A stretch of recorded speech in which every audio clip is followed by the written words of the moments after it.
Hey there, it is me, Captain Paxo from the future, and this is my 5 through 7 Year 5 replay story in 1818.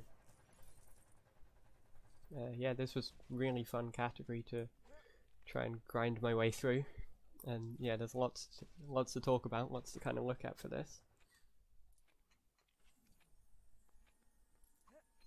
Yeah, so we start off in 5-4 because we can play the levels in any order we want. And 5-4 has the most inconsistent freeze clip, which is going to be coming up just now. Basically, there's a spell you can buy in the shop called Glacius or something, and we use that in combination with the Lumos animation, and we can get the characters to infinitely shake. And by doing that, Hermione will hopefully go straight through this door, and that means instead of completing the level normally, we can just skip that section. And now I'm going to be doing some 1P2C, which stands for 1 player 2 controller. So I'm controlling, or at least trying to control, both characters at the same time. And this 1P2C actually wasn't that bad for me. It took a bit of a long way round with the blue piece there, but was able to build the paintings, and we saved a bit of time, which is good because that freeze clip wasn't the best. Could have been probably 5 seconds faster or so, but the 1P2C in the second section was really good. And now we go on to 5-1, one of my favourite sections in the game, because in replay story categories we are allowed to have extras on. That means we can have super strength on, and super strength means that we can do this entire section with just Harry rather than having to use Dudley as well, which is very nice. Yeah, it saves time switching between characters. We then switch to Dudley here, and Dudley, for some reason they didn't program it well, so Dudley can just run past all the Dementors and into the next section. And now we have the auto-scroller. So I guess a bit of time to explain kind of my process in learning this game. I've basically taken this weekend, it's a bank holiday weekend, we have the Monday off in the UK. So I've taken this time to learn this category. I knew 5-1, 5-2 and 5-3 from any percent. Although there are some differences due to it being replay story. But 5-4, 5-5 and 5-6 I had never played before. So it was quite fun looking at them, looking at the different ways to play them. And yeah, just kind of learning some new levels, exploring new sections of the game, and some new speedrun stuff as well. So again, more 1P2C here. My focus is very much on Kingsley here, because Kingsley has to now go all the way over to the right, although Harry does have to try and connect this piece sometime. Finally manages it, so I can drop out Harry, and I do this for a drop-in cutscene skip, or forced camera pan skip, because usually there's a section where the camera moves, there's some animation playing, and you lose control of your character. But by dropping in at the right time, I just did it again there, means that I have control of my character during the cutscene, which is very useful. I'm also doing another thing, which is as I'm interacting with the character, I am switching spells to Lumos. And the reason for that is that skips the animation of the character, which again saves probably 1 second each time you do it. But over the course of a run, it will add up. I think there's probably a good 7 or 8 seconds of save in there, maybe up to 10. And then this freeze clip through here, this is a freeze clip we can't do in any percent, because in any percent, Arthur only has Reducto, and Harry only has Wingardium Leviosa. They're not able to switch spells at all. Also, in any percent, the focus of this level is very much to get as many studs as you can. So you want to leave this level with 85,000 studs in any percent, because then you can buy Glacius pretty soon after. Whereas of course, because we don't need to, there's, you know, it makes it feel much more like a speedrun rather than just resource gathering, which is quite nice. So yeah, another advantage of being able to switch spells here is we can do Lumos skips, which is, yeah, where you switch spells to Lumos, so drop in cutscene, then immediately switch spells with Arthur. And again, that animation means the box explodes a few seconds earlier, or skipping that animation.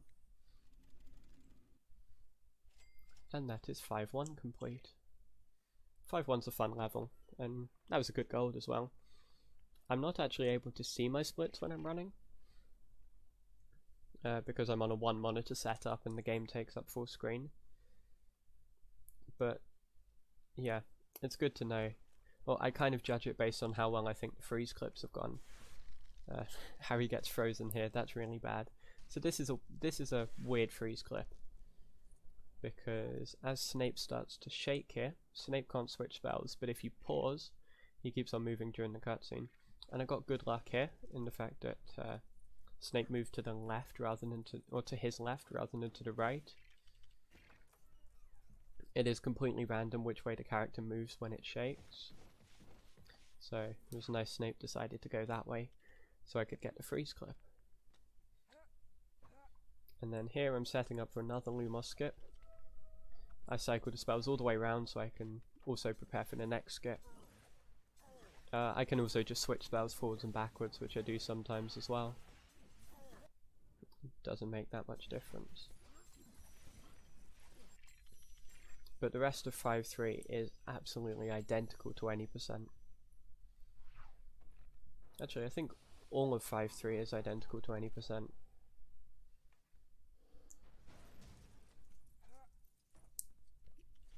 So yeah, more Lumos skips. Yeah, 5-3 is the only level I didn't really have to learn anything for. 5-1 I had to learn the freeze clip, 5-2 I had to learn some new stuff, which was good as well. Another drop in cutscene skip there. Yeah, the only difference with 5-3 is the ability to use fast magic, just to speed some things up a little bit.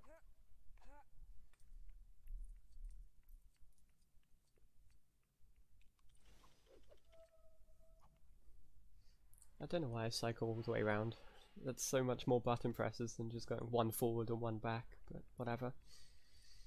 And then we finish the level up here. Ideally you'd want one shot to hit Voldemort, but it took 2 shots, which lost me a bit of time. Probably a couple of seconds or so. I think otherwise I would have saved time on that split.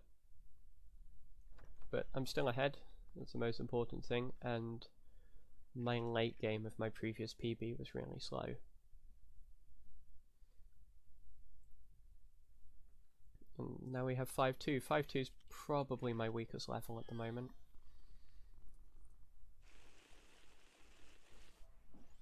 But yeah. I like to think I'm still not too bad at it, but there's a lot of 1P2C and movement and stuff. Also, if I can interrupt this bolt here, you can save a few seconds, because the bolt, or the ice, breaks when a target is hit by the bolt. It doesn't have to be the ice that gets hit.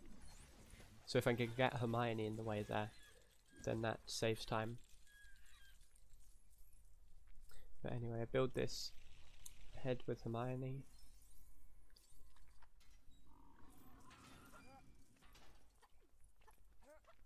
And then carry on our merry way. Hermione goes here to pick up the spade to give to Neville. Harry picks up the teapot. I'm then going to drop out Hermione. Lumos skip once again to save a few seconds. And then as Luna moves over to use magic on the firework, drop in Hermione so we can move straight away after the invisible wall goes. Which takes a couple of seconds longer than it looks like, but it doesn't matter that much. And then one advantage in this level is, in Replay Story, is that we don't have to build the strength potion. because both characters have super strength on. It saves a lot of time there. And then this freeze clip actually went really well for me in this run. I'm kind of on and off with that freeze clip, but it went really well this time, so I can't complain. Manage the puzzle first try. Believe me, that is sometimes the challenge. And then we go break the things with Hermione, Lumos skip with Harry, kill the Dementor as well, and then drop out with Harry. Drop in cutscene skip once that's built. That one actually saves a lot of time because it takes a while for the thing to spawn from the painting normally. Like 7 seconds maybe or so. But that was a nice gold. I could probably, if I push that, could save another 5 or so seconds off of that. But it was, you know, it was okay. I'll take it. And now we have everyone's favourite section, the cat section.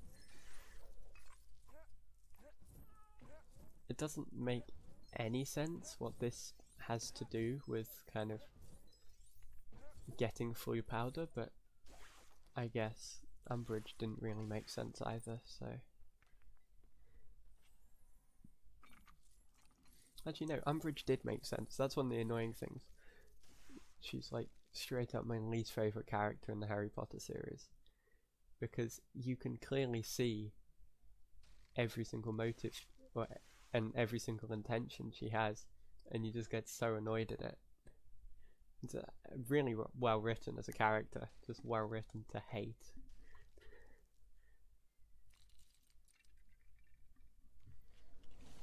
But anyway, we build another plate. I guess they're plates, but they're actually floor. But they're actually places cats can walk between. I guess it's the Harry Potter universe and the Lego universe. It's not supposed to make sense. But we do that, and then we go into the forest. The forest has got some pretty cool 1P2C. I will be losing some time to the previous world record here. Purely because there's a freeze clip right at the end, which I don't like. Also, Harry put on his invisibility cloak there, which is very cool. But yeah, there's a freeze clip at the end, which saves about 5 seconds, but I wasn't finding any sort of consistency with it, so I just went, no. You know, the freeze clips in 5-4 and 5-1 and 5-3 are bad enough. Harry puts on the cloak again, which is just great. But then I finished the section, switched them both to Diffindo, which I should have done with Harry a long time ago. And then, yeah, so the freeze clip would usually be up on the left past this wall here. But instead I just do it normally, using magic on the shears. 1, 2, 3, and 4. And I'm trying to run up with Harry to save as much time as possible to get through. That wasn't too bad. And now this section's just weird because you have to destroy like all the mushroom patches and stuff. It's not very well labelled. I mean, it fits the Lego game logic of destroy everything and hope for the best, but I think it could have been a little bit better designed. But anyway, we scare away the birds with the bell bike.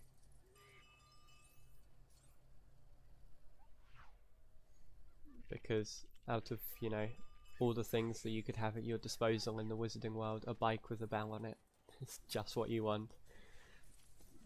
I actually lose a bit of time here. You saw me shot twice to the right. I thought I hit this plant where Hermione is. I thought I hit that twice.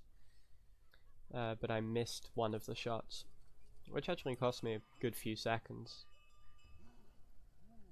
Because Hermione can't destroy it herself. Harry has to do it for her, which is quite annoying.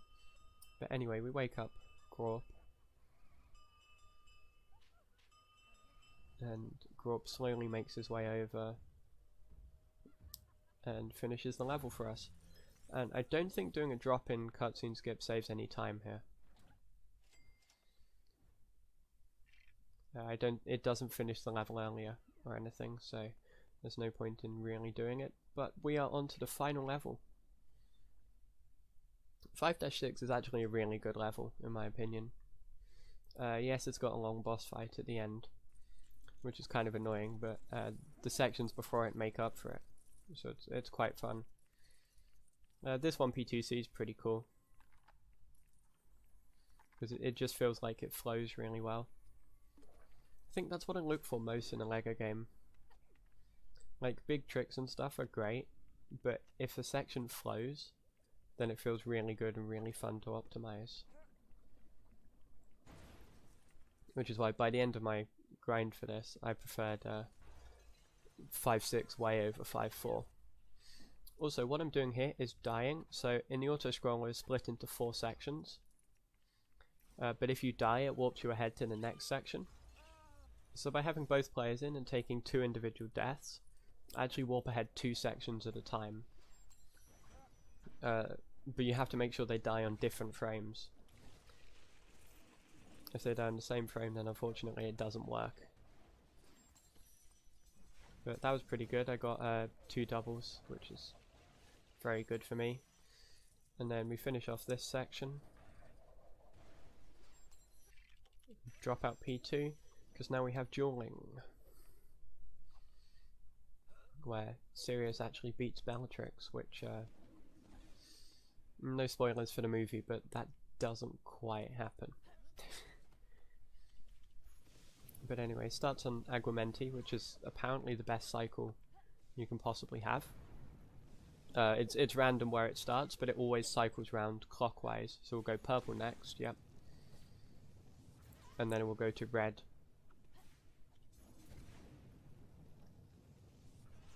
Yeah, it always cycles round in the same pattern, just the starting point is random. And now we get into the final boss fight. My favourite boss fight in the game I've played so far. That dropping cutscene skip didn't do anything. That was purely just to drop Harry back in without messing up anything else, really. So this is the slow part. Dumbledore gets hit 5 times by the Dragon's Bolt.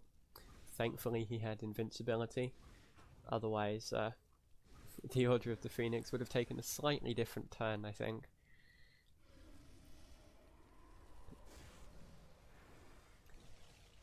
But then builds the thing, and then water somehow comes from the chandelier. I guess that's a fire extinguisher thing. Never thought of that. But then another dropping cutscene skip. Saves a little bit of time, I think.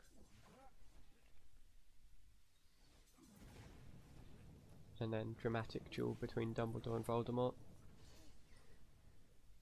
And I could do another dropping cutscene skip here, but I don't think it saves any time. In fact, it would lose time because of the menuing. But then this section's pretty cool. So Voldemort throws bits of glass at Dumbledore and Harry, and you have to keep Harry behind the glass while Harry's building this thing. And then Harry throws it at Voldemort. Done it once. So you want to be as close to Voldemort here as possible to be able to for the glass to hit the shield quicker, but you want to be all the way back because you can't build until you're standing basically where Harry is now. So that's a second hit done. But yeah, it kind of leads to some interesting management with positioning and stuff, which I find quite cool. Hit the last one just on the edge of the shield. That could have been bad. And then manage to shield Harry from the last few hits and finish it off with an 18-18. Pretty good. I'll take it.